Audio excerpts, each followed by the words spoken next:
Hello, c'est Alice et vous écoutez Whisper, le podcast qui murmure à l'oreille de la génération Z. Dans Whisper, on part à la rencontre d'hommes et de femmes de terrain qui nous partagent leurs visions, leurs expériences et leurs expertises afin de nous guider dans la grande nébuleuse qu'on appelle parfois le monde du travail, de la recherche d'emploi aux innovations secteurs. Vous êtes sûrement trop jeune pour vous en souvenir, mais moi, j'ai connu l'époque de l'avant 3G, des téléphones sans appli et des forfaits sans Internet. C'était quelque part entre les derniers dinosaures et les premiers smartphones, soit au tout début des années 2000 pour être plus précise. En seulement 15 ans, on a vu apparaître la 4G, les forfaits illimités à prix cassé, ou encore les nouveaux systèmes de messagerie comme WhatsApp, Messenger ou Snapchat. Comment les opérateurs font-ils pour suivre la cadence ? Quels défis devront-ils relever à l'avenir pour satisfaire notre terrible soif de communication ? Quelles innovations feront les télécoms de demain ? Je mets le cap vers le carré rouge d'SFR. C'est le deuxième opérateur en France. En 2019, il a été le premier à expérimenter la 5G dans l'Hexagone. Mais d'ailleurs, la 5G, c'est quoi ? Pas le choix, pour commencer mon enquête, j'ai besoin d'une remise à niveau sur les technologies du moment et sur celles de demain. Nahama est responsable de projet à la validation des terminaux. Les terminaux, c'est les smartphones. Nahama teste tous les paramètres qui vont permettre à un mobile de fonctionner correctement sur les réseaux SFR, sans perdre toute sa batterie en une demi-heure par exemple. Et rien que pour ça, elle mérite notre plus grande reconnaissance. Bonjour Nahama. Bonjour. Alors Nahama, avant de parler du présent et du futur, peux-tu m'expliquer quels ont été les grands bouleversements des télécoms ces dernières années ? Alors, je vais en citer plusieurs. C'est vrai qu'en 10 ans, il y a eu beaucoup de bouleversements. Alors d'abord, avec l'arrivée de l'iPhone en 2007, on a eu une explosion de la navigation Internet sur les smartphones, chose qu'on n'avait pas avant. Il y a eu des nouveaux usages avec l'arrivée des OTT comme Facebook. On a eu Google, on a eu Amazon. Et tout ça a complètement changé la donne au niveau de la consommation des données, puisqu'en fait, on a constaté que les données augmentaient chaque année. Et en plus de ça, on a eu également une amélioration des débits grâce à la 4G, 4G+.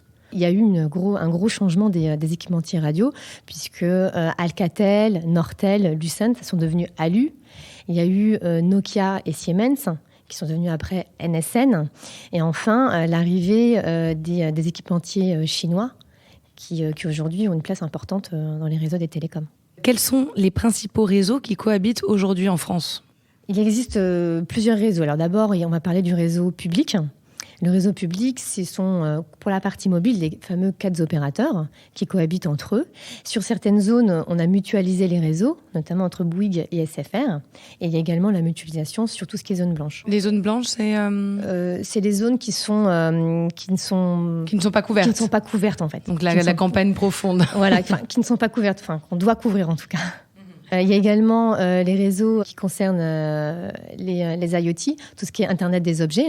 Donc, eux, ils utilisent le réseau GSM avec des technologies comme LoRa et Sigfox. Et nous avons également le narrowband IoT.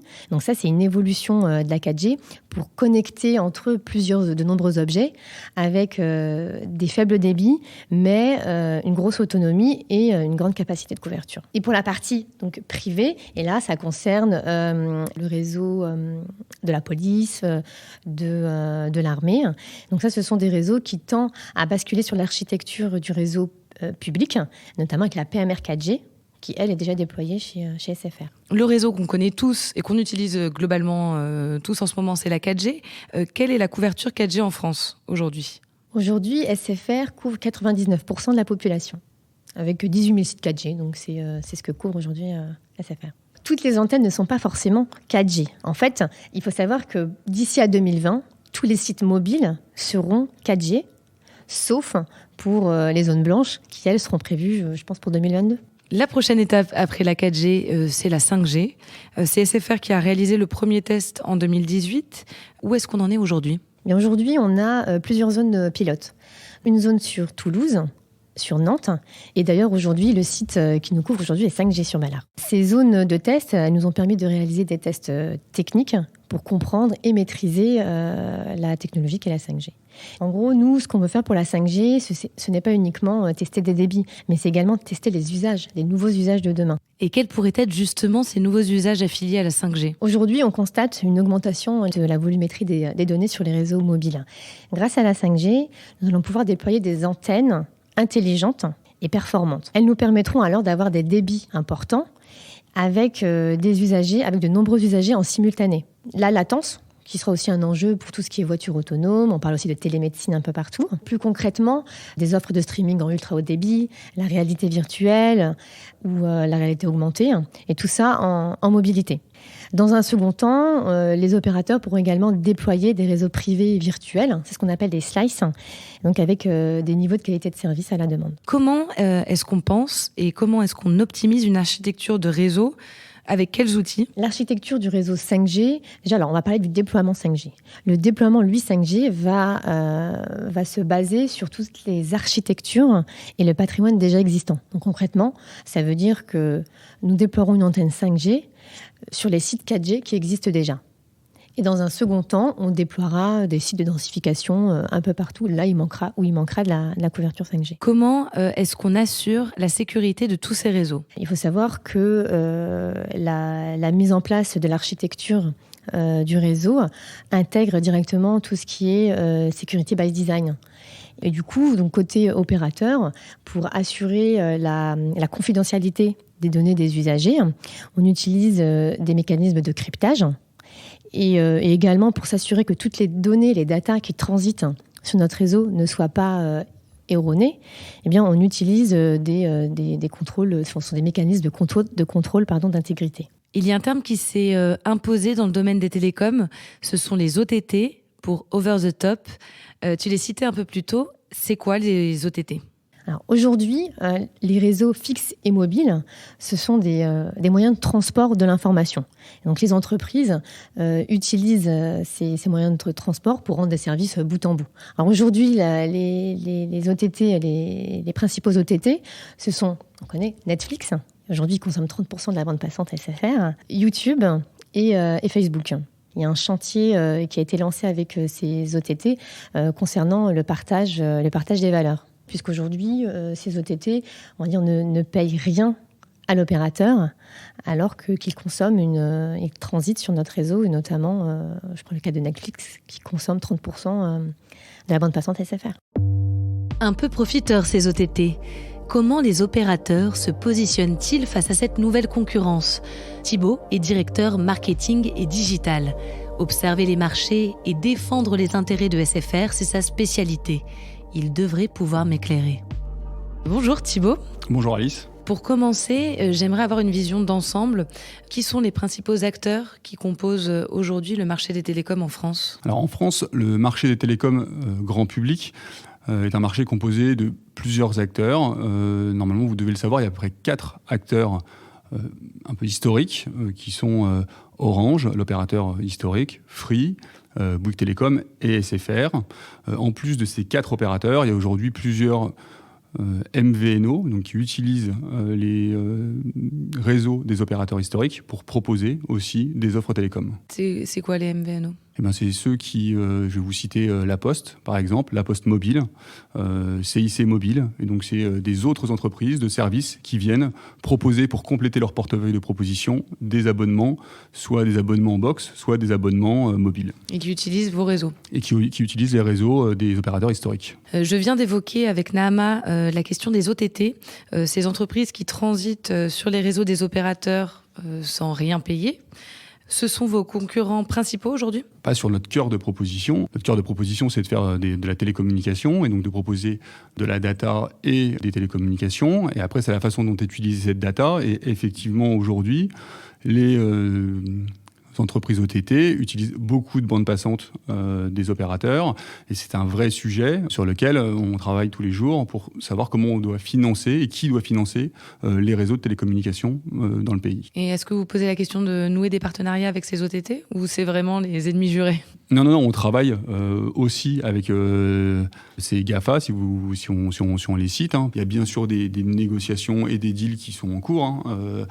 C'est des discussions que les équipes ont avec ces entreprises. Et donc, il faut qu'on arrive à trouver le juste milieu. On n'est pas le seul à penser, quand l'État travaille sur la réglementation des GAFA, c'est aussi dans ce cadre-là, pour rééquilibrer l'ensemble des choses. On parle de concurrence.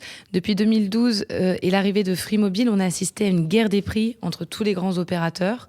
Est-ce qu'aujourd'hui, la guerre est terminée ? Est-ce qu'on va vers une stabilisation des prix ? Aujourd'hui, le marché est moins agressif qu'il n'a pu l'être. On a eu une guerre des prix. Probablement, l'année la plus importante était celle de 2018. On voit qu'en 2019, les prix se stabilisent.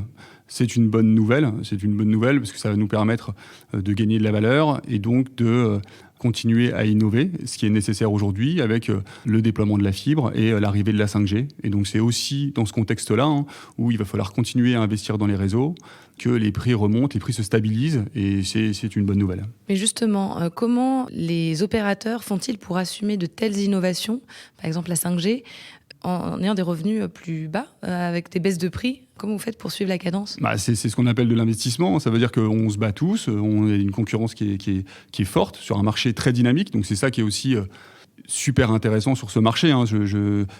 Tous les jours, on surveille le marché. Tous les jours, on regarde ce qui se passe sur le marché pour s'assurer que notre proposition client est toujours bien positionnée.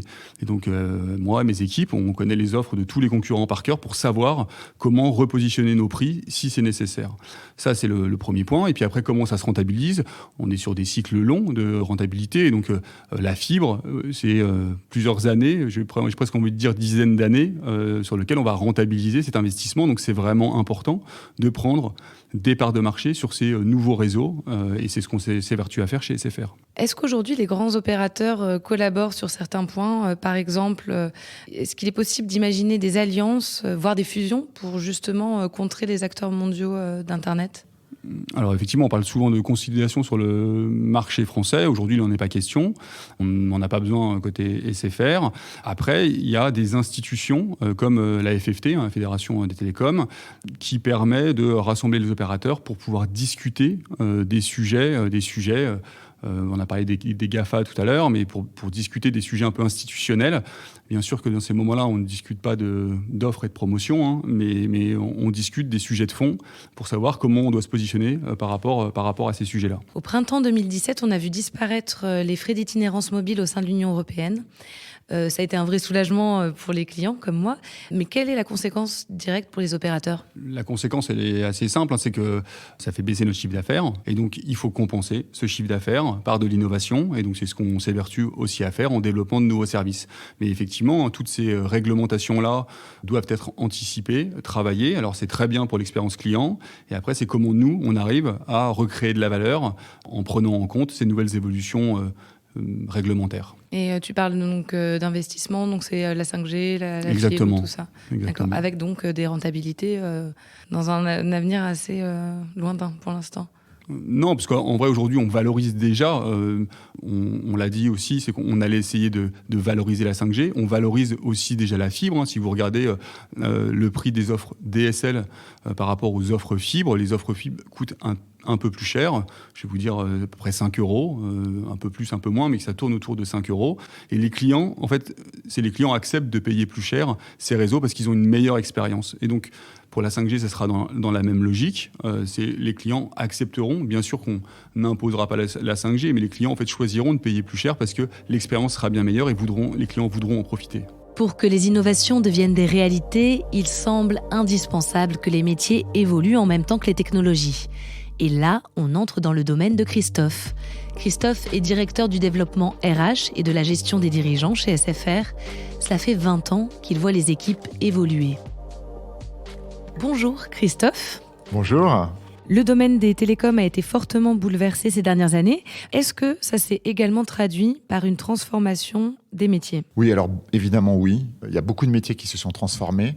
Donc, j'en parlais ce matin avec des collègues et on se disait finalement il n'y a pas vraiment de métiers qui ont disparu, mais il y a surtout des métiers qui se sont transformés et qui se transforment en permanence. On avait, avant le GSM classique, on est passé à la 3G, à la 4G, à la 5G. Ça, c'est des évolutions technologiques énormes. Et donc, ça fait évoluer les métiers en conséquence. Parce que les ingénieurs télécoms qui, à un moment donné, ou les ingénieurs radio qui travaillaient uniquement sur une technologie, doivent petit à petit acquérir tout un tas de nouvelles compétences. Et forcément, ça nous oblige à les accompagner. Plutôt que des changements dans les métiers, c'est plutôt un impératif de formation et d'accompagnement des collaborateurs ? Oui, alors les télécoms, c'est vrai qu'on est très pourvoyeur de formation.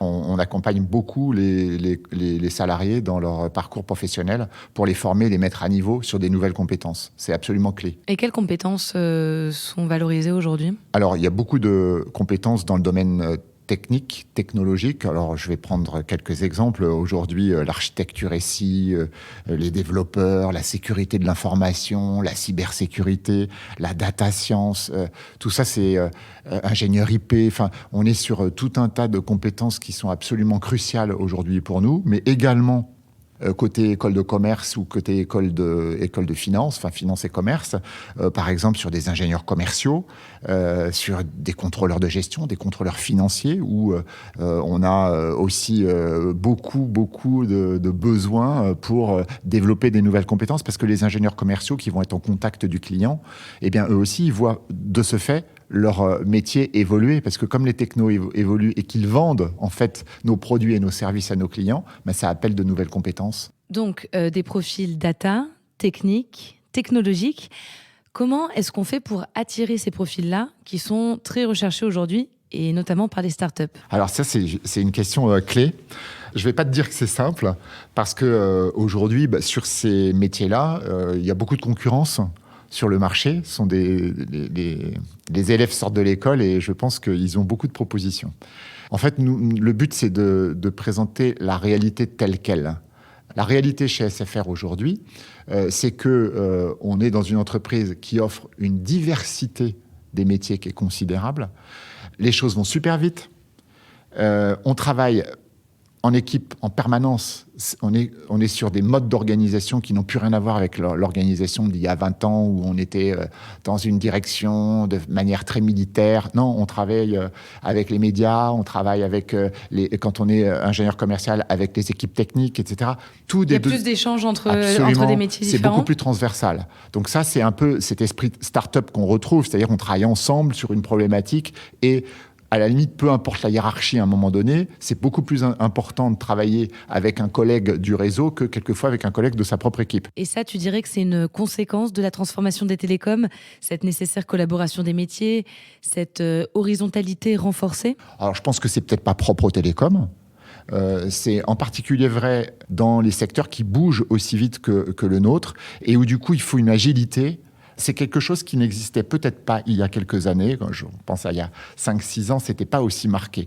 Aujourd'hui, c'est vrai que c'est assez présent. Et du point de vue donc des compétences et des qualités humaines de la personne que vous allez avoir en entretien, par exemple, vous demandez aussi donc d'avoir cette souplesse, cette adaptabilité dans les modes de fonctionnement. C'est quelque chose de valorisé aujourd'hui, très concrètement, quand on vient passer un entretien dans les télécoms. C'est absolument indispensable. C'est-à-dire qu'aujourd'hui, certes, on est recruté pour des compétences métiers, c'est-à-dire du savoir-faire, mais on est aussi recruté pour du savoir-être. Et dans le savoir-être, justement, qu'est-ce qu'il y a ? Il y a cette capacité de s'adapter rapidement, un environnement qui change extrêmement rapidement, très concurrentiel. Donc c'est évidemment savoir s'adapter, c'est travailler en équipe, et encore plus dans notre secteur où on construit des produits et des services de plus en plus complexes pour le grand public, que ce soit pour le grand public, que ce soit pour les entreprises, etc., où l'ingénieur commercial, sans le support de la technique, sans le support de la relation client, etc., il n'est rien. Et ça implique une certaine humilité aussi dans la manière d'exercer. Et puis une forme d'interdépendance les uns des autres. Donc et c'est une belle aventure parce que On est aujourd'hui on a la chance de pouvoir travailler sur des technologies qui parlent un petit peu à tout le monde parce qu'on est sur quelque chose de très concret. Le téléphone, tout le monde a un mobile. Enfin, voilà, on est quand même dans quelque chose d'extrêmement concret et d'important pour la société. Quelque part, on réduit la fracture numérique sur telle population, enfin, sur tel département. On va apporter, quand on apporte la fibre dans de plus en plus de villes en France, eh bien, on offre la possibilité, finalement, à nos clients de bénéficier de tout un tas d'offres et de services qui correspondent à leurs attentes. On a des répercussions assez immédiates de son travail. Quelles sont les formations à privilégier aujourd'hui quand on veut travailler dans les télécoms ? Bon, c'est très vaste, j'imagine, avec des familles de métiers très diverses. Les formations que je pourrais recommander du coup et conseiller à des jeunes qui s'orientent aujourd'hui dans leurs études, forcément, ça va être tout ce que je disais tout à l'heure sur les ingénieurs développeurs, les ingénieurs déploiement.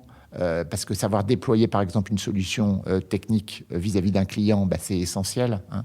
Les ingénieurs commerciaux aussi. Il faut savoir vendre nos solutions et les vendre bien, donc maîtriser les techniques de vente. Et ensuite, tout un tas de profils techniques, donc avec des masters, par exemple. Si tu fais aujourd'hui un master en architecture SI, un master de développeur, un master sécurité de l'info, un master cybersécurité, je pense que c'est sûr que tu as un bel avenir devant toi. Les télécoms n'ont pas fini d'innover au rythme de bouleversements technologiques constants. Aujourd'hui, il n'y a plus ni frontières ni limites aux communications. Et chaque innovation implique une foule de nouveaux usages qui révolutionnent nos habitudes et notre rapport au monde.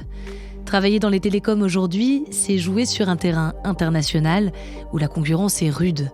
Pour tenir bon, les opérateurs nouent de nouvelles alliances et recrutent des talents pluriels. C'est déjà l'heure de se quitter, ou de raccrocher pour rester dans le thème. On se passe un coup de bigot prochainement pour de nouvelles découvertes. D'ici là, en réseau ou de visu, n'oubliez pas de whisper autour de vous.